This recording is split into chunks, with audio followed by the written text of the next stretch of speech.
I'm sorry, I'm just saying if you want to say let's go into space, take me somewhere. That's all. Is that so wrong?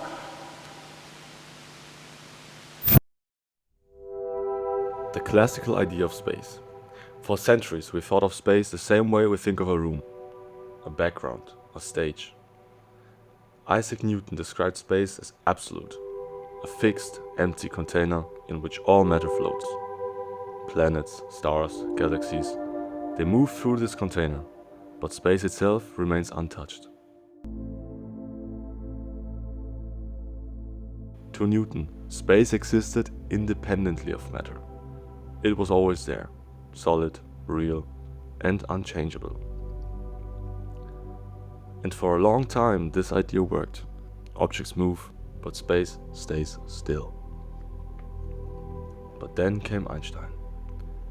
Einstein shattered the old idea.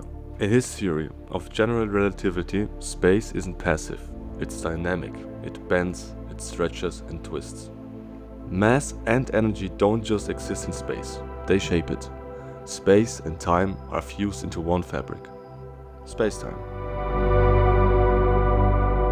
When a massive object, like a planet or stars appear, it curves space-time around it. And what we call gravity is just the motion of objects following those curves. Space was no longer empty. It had structure, it responded to matter, and in turn, guided matter's motion.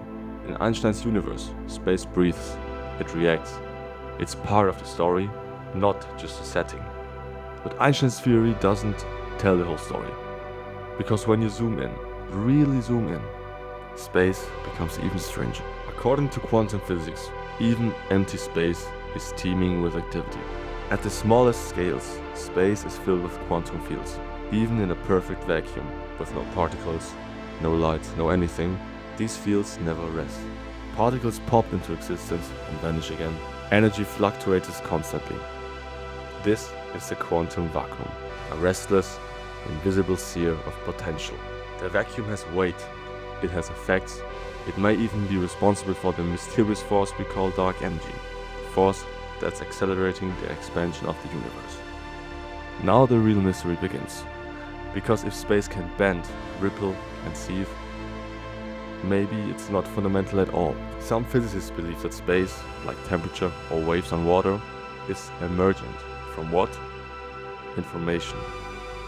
The holographic principle suggests that everything we experience in 3D space, including gravity, might be encoded on a 2D surface far away, like a cosmic hard drive for example. Now imagine a hologram, a flat image that appears 3D when viewed from the right angle.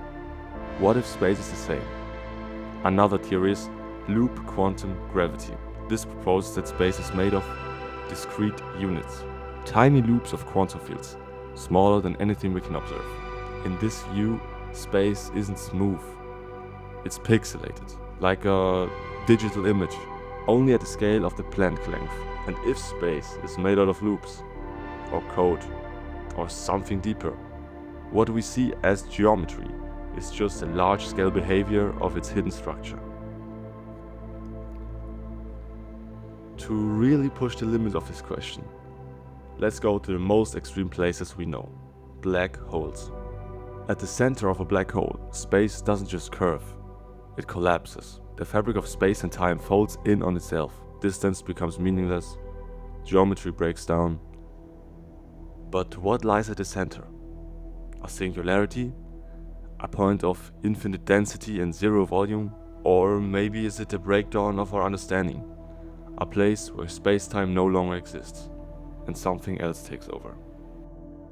Some physicists believe black holes might not have true singularities, just ultra-compressed cores where quantum gravity reigns. Others think black holes might be connected to other regions of space, or even other universes. And inside a black hole, we confront the possibility that space as we know it is only part of the story. Even philosophers have tried to tackle this question. Is space something that exists, or just a way of describing the relationships between things? Immanuel Kant believed space wasn't out there, but a condition of human perception, an inescapable framework through which we can interpret experience.